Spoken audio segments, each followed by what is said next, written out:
Hello, everybody. It is so lovely to see you here today. Thank you so much for taking time out of your busy day, as we all have, to spend some time here today. So my name is Heather Turkington. I'm a dramatherapist from Northern Ireland, and I work in the Southern Trust, HSE, or NHS. Um, Working specifically with post-traumatic stress disorder. So today, obviously, we're going to be talking creativity and conflict, but we're going to be doing it specifically looking through the lens of the country of Northern Ireland and the conflict that we are so infamous for, unfortunately, and how creativity has impacted the conflict here.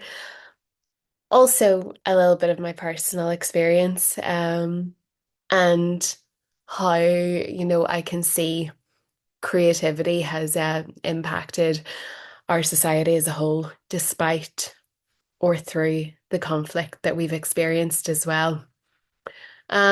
So I hope that you are able to sit back and relax with a cup of tea, cup of coffee, hot chocolate, um, maybe a wee bicky. And yeah, I hope you enjoy listening for the next kind of 30, 40 minutes or so. At the end, it would be great, to have some of your reflections on anything that you hear, anything that is of note to you or of specific interest, or any questions that you might have. And it would be great if you could email them to BADth specifically, or if you put them in the chat as well, they'll be able to be forwarded to me, and I'll be able to answer from there. So, yeah, thank you so much for being here. It's a real pleasure to be able to do this and a real honor. So thank you, and yeah, we'll begin. So I'm going to start with a poem that I've written, um, and it's called The Spark. So I'll begin. The sky is darkened, and everything around. We're searching in the night and nothing is found. We're willing our eyes to adjust to the hue. The smoke doesn't lift, though. The grief can't subdue. Not when there's shouting and shots and rubble. The shadows are lingering too long in these troubles. We have each other, but when another is gone, empty chairs sit where forgotten light was once shone. What's that? There are whispers and rumours of light, and we want to believe it with all of our might.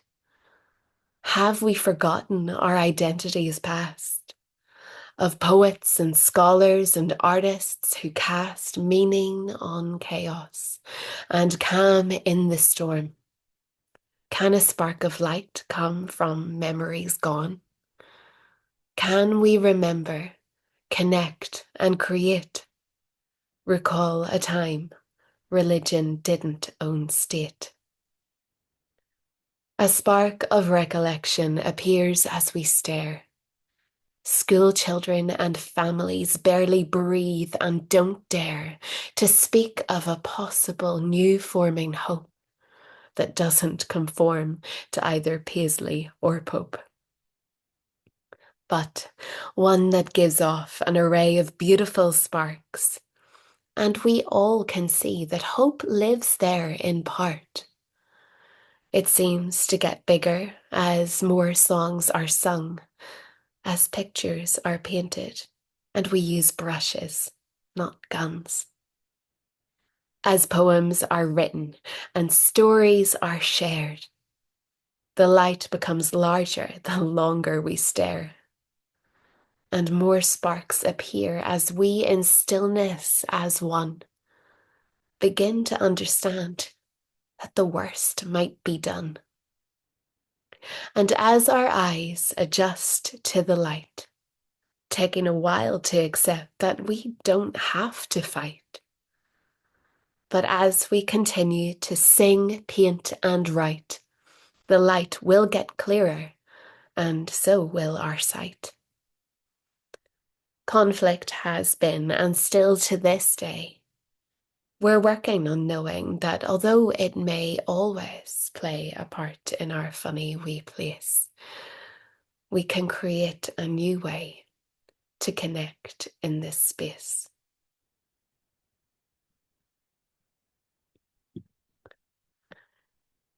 So, creativity and conflict, particularly through the lens of Northern Ireland's turbulent history. We, as you probably know, have been shaped by decades of political and sectarian violence, commonly referred to as the Troubles. But within that conflict, there was also an incredible surge of creativity as artists, writers, and musicians responded to the turmoil around them. And today I want you to take you through this journey and examine how art and creativity were both a product of conflict and a force for change in Northern Ireland. So, a bit of historical kind of context, I suppose, to understand the creativity that emerged during the conflict. We first kind of need to understand Northern Ireland's history a wee bit. So the Troubles spanned from the late 1960s to the signing of the Good Friday Agreement in 1998. It was marked by violent clashes between nationalist and Republican communities who wanted Northern Ireland to join a united Ireland and unionist or loyalist communities who wanted it to remain part of the United Kingdom. So violence, bombings, and paramilitary activity all became a daily reality for us. Both sides were polarised, and the conflict infiltrated every aspect of life, so politics, religion, culture, and the arts. But in the midst of this destruction and polarisation, something else was happening. People were using art as a way to communicate, to process trauma, and to envision a future beyond conflict. So more than 3,500 people died during those decades of conflict in Northern Ireland known as the Troubles. And though the period largely ended with the peace deal in 1998, many of our Catholics and Protestants continue to live mostly separate lives. So the service I work in the Southern HSE Trust, or NHS, in Northern Ireland has enabled me to engage in doing my small part to help to begin to deal with the complex layers of trauma that have been laid onto thousands of individuals in Northern Ireland. So, starting at a macrocosmic level, there is the societal grief and shame covered up by cyclical anger, which seems to overtake each generation, resulting in violence that repeats the shattering effects of the Troubles over and over and over again. We are a country that has been in turmoil for hundreds of years now, and that does not come without ingrained cultural trauma responses being normalised to some level societally. Then we have the families. So they are part of the society that I just talked about, but too many also have the lived experience of losing someone in horrific circumstances, of having their local town stripped away from them in an instant, of going down a road expecting to get stopped at a checkpoint by a group of men with guns and having bags checked as you're walking into a shop to buy anything at all. Collective and normalized hypervigilance and grief. And then we have the individual effects of grief, of loss, of the chronic experience of sectarianism, of surviving, of fear. We have a lot of intergenerational trauma and the experience of being brought up with people suffering from mental illnesses that they don't even know they have a lot of the time. Fear and daily survival stomps out the spark for easy living. for creativity and for processing. And yet, in Northern Ireland, during the chronic nature of the chaos all around us, we as a nation have always tried to hold on to our creativity. It began for me as a form of escapism as a young girl when reality was too harsh to deal with. And as I grew, I knew I needed to hold on to it. After all, it's what had gotten me through all those years. I can safely say it's what kept me away from bitterness that I saw so many people around me harbour for the other community. If creativity became part of the process of the exploration of how we might heal, what would that look like for individuals, for families, communities, and society as a whole? So, a bit now about my own experience. So, creativity was how I kept away from conflict. I learned from a young age that conflict was everywhere. To a tiny me, it seemed it was organised religion gone wrong's fault, but of course, I was told that that was incorrect. It was their fault. Whose? Them, darling. The other side. Oh, well, this was bigger than little me could comprehend clearly. They did something to us. They did lots of things. And so we must be angry, but also we must keep safe because they are dangerous. This was perpetuated throughout my existence. Family stories of murdered loved ones. How dare we not be angry? There was no other thing for it. We had to be angry. Segregation. I briefly met people from the other side, but I was acutely aware that they were from the other side. Hand-picked Catholics who were allowed to come into our lives for restricted and monitored periods of time.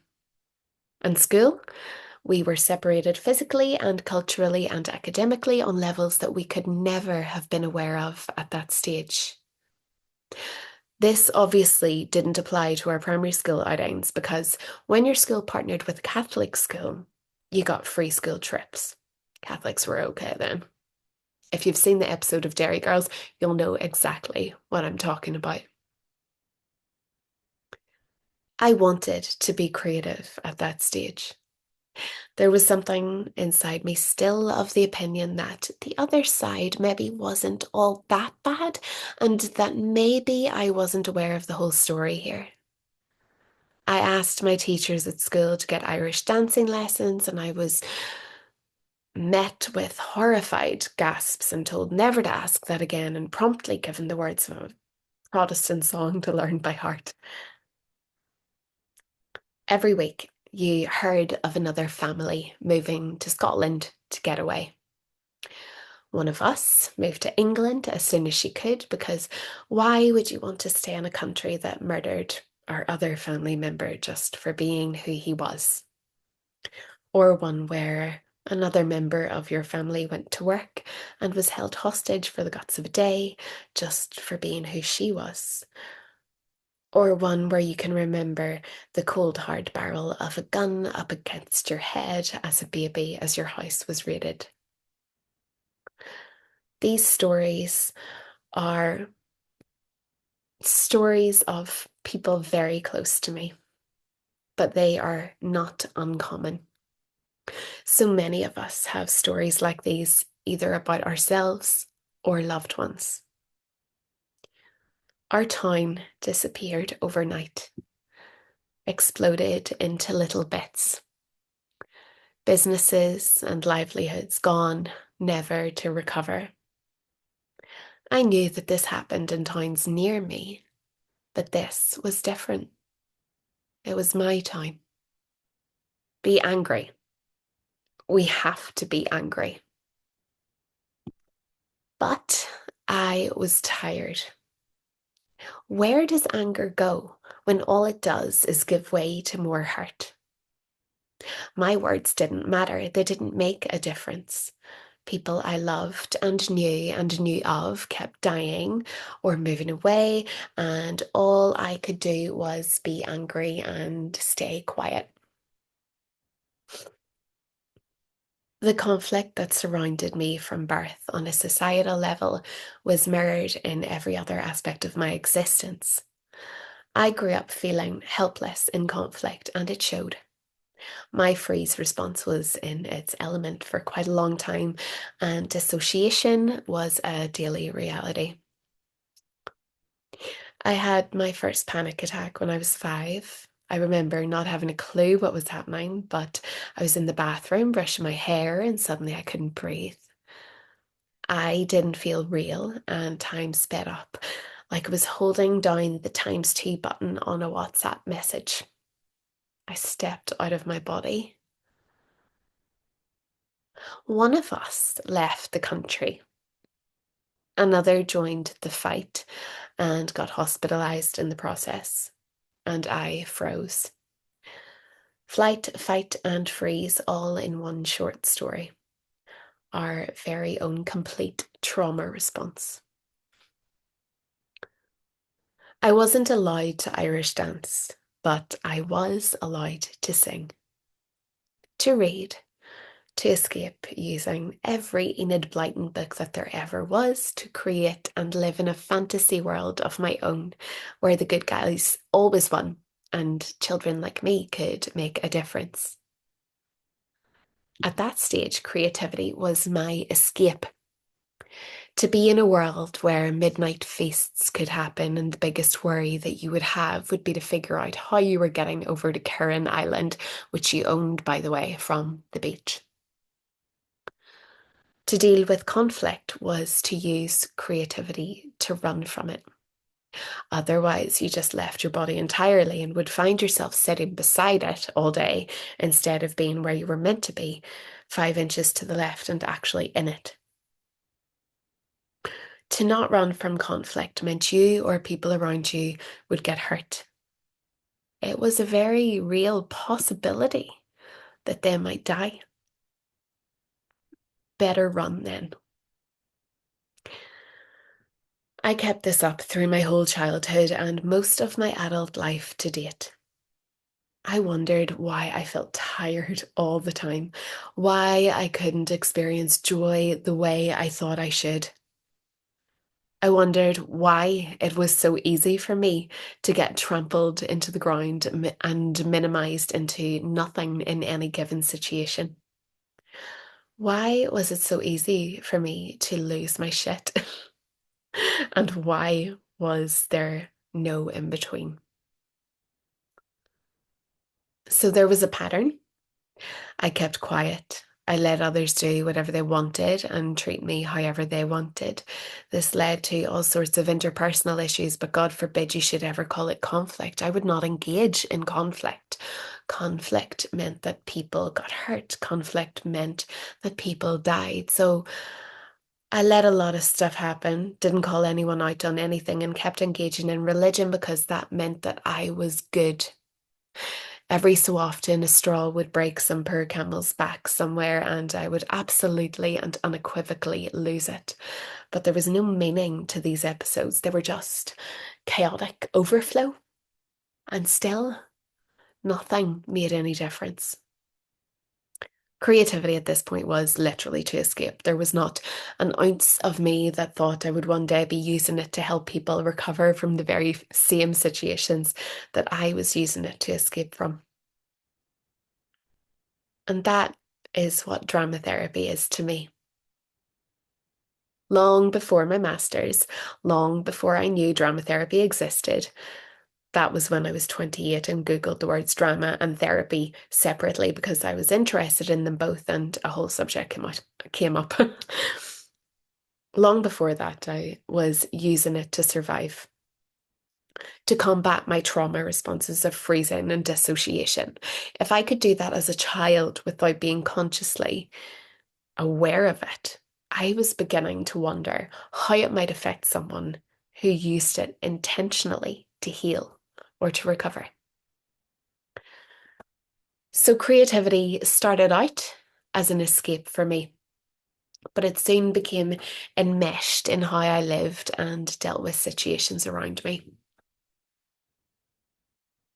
As I began to work with PTSD, I very quickly realised that I myself suffered from it, alongside a good portion of the population of Northern Ireland, and that my freeze response to conflict was a response that once was necessary, but was now defunct, and leading me into a world of no boundaries and absolutely zero confidence in my own worth.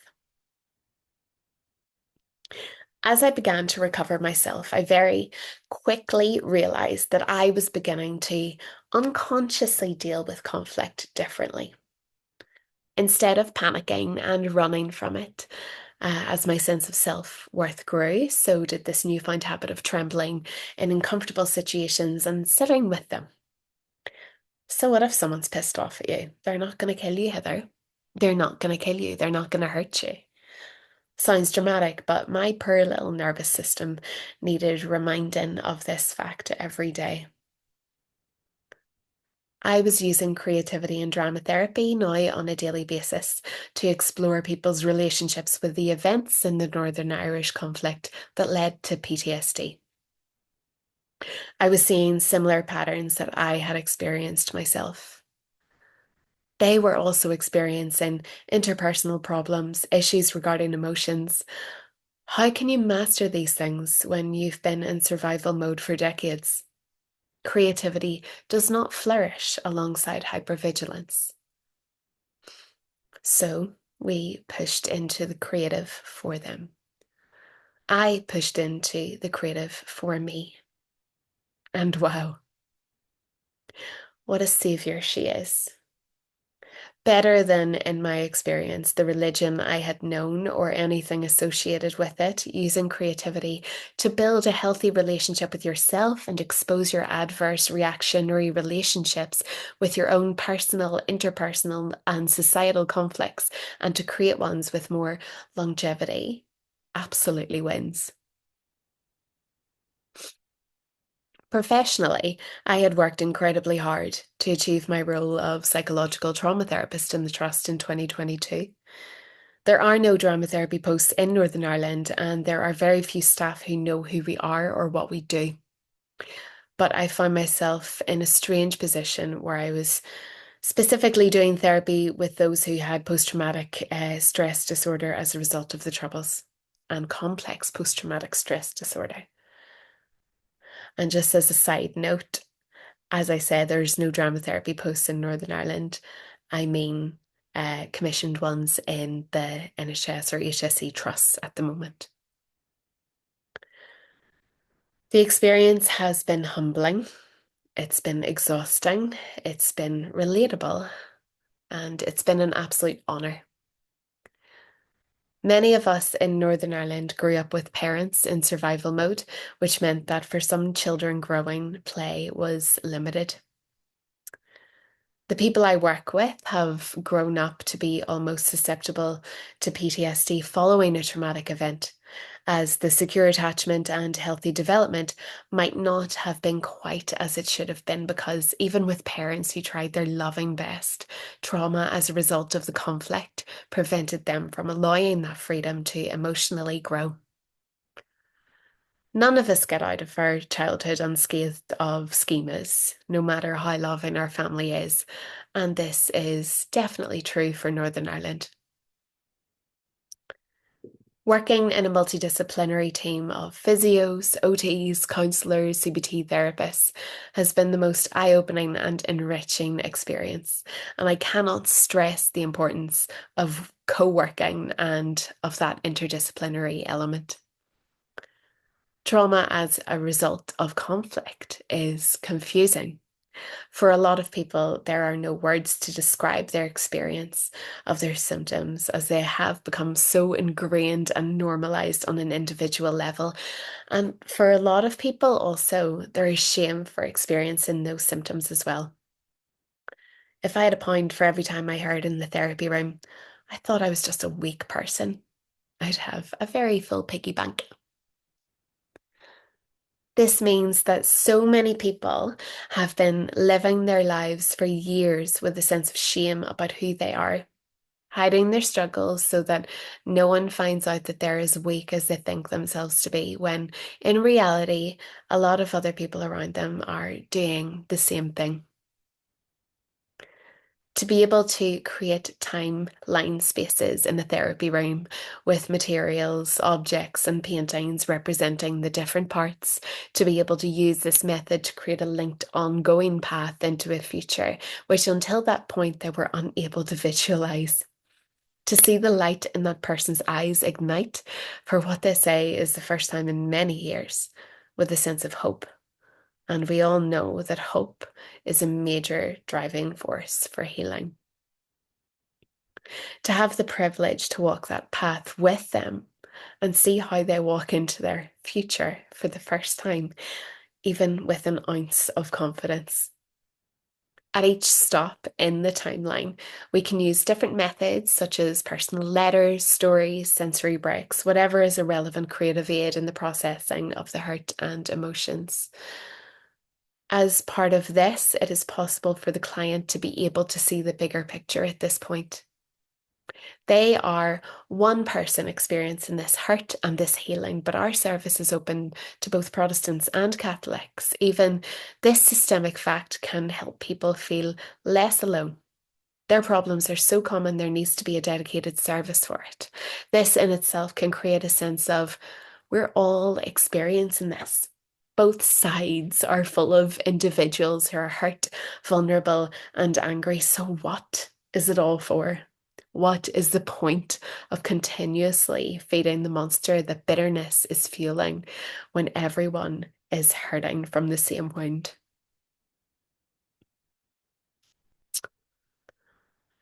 In times of conflict, creativity often becomes a form of survival, and Northern Ireland has been no exception. Art provided a way to give voice to the pain, fear, and hopes of ordinary people. Murals are one of the most striking examples of this. All over Northern Ireland, the sides of the buildings became canvases for political expression.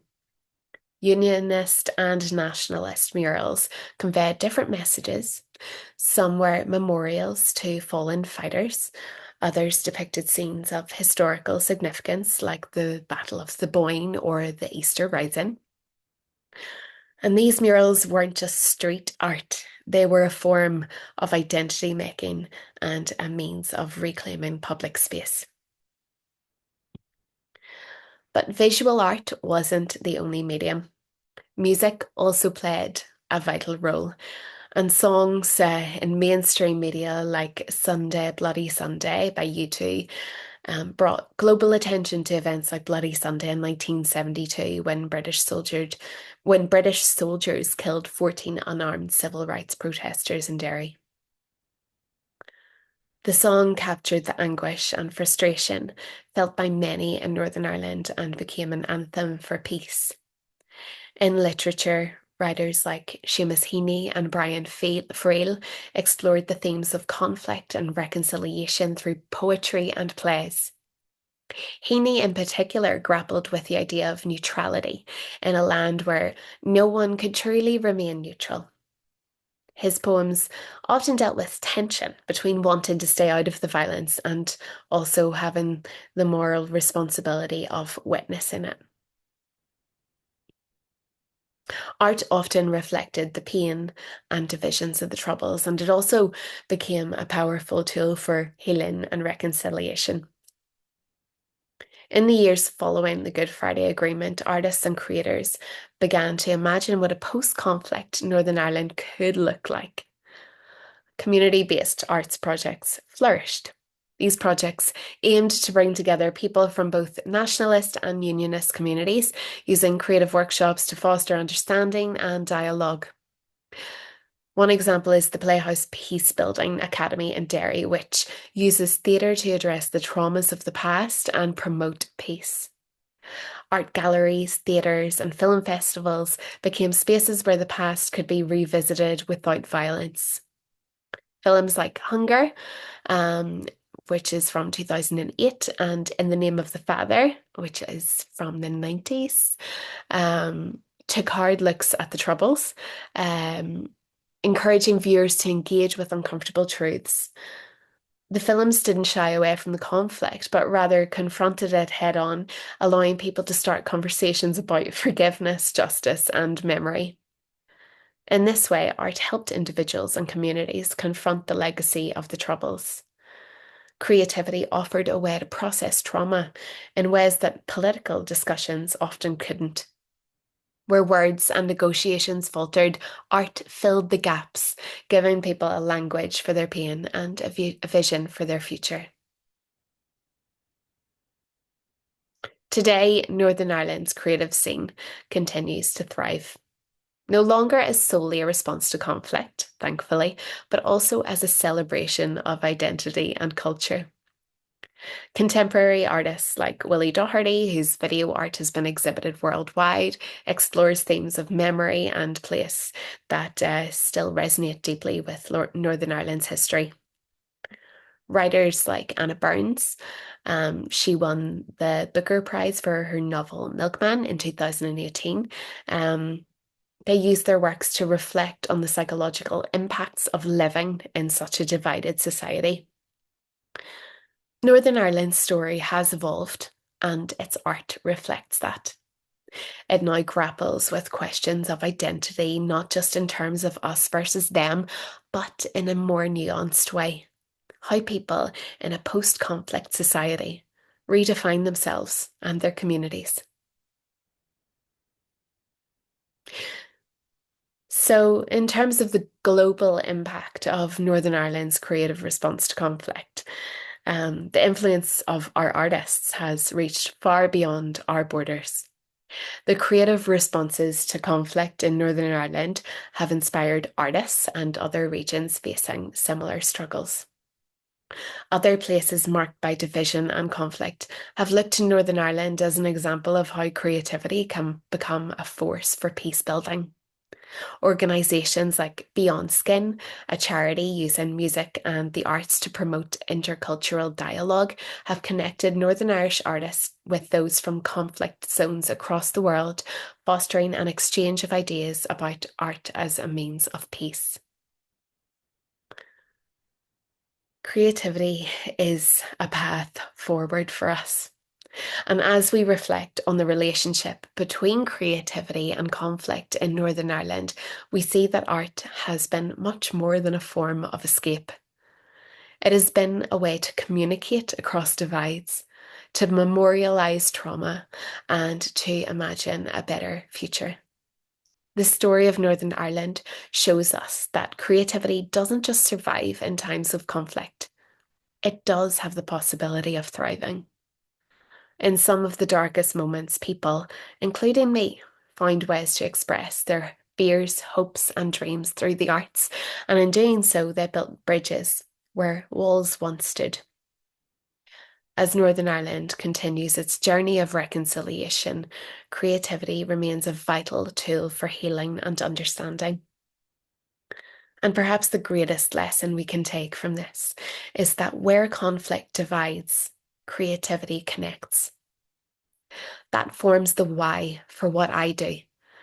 And getting to share this space with others who also use the clinical creativeness to connect. Try saying that after a few drinks. And also to have the honour of facilitating that space, which sees the journey from division to connection, from hurt to healing, is one that is backed up and spurred on by my personal history, but also by a collective desire present in all of us to continue to explore, to push the limits of how our creativity and that of our clients can heal. Individually, yes, but also that it can and will continue to create positive change on a societal level as well.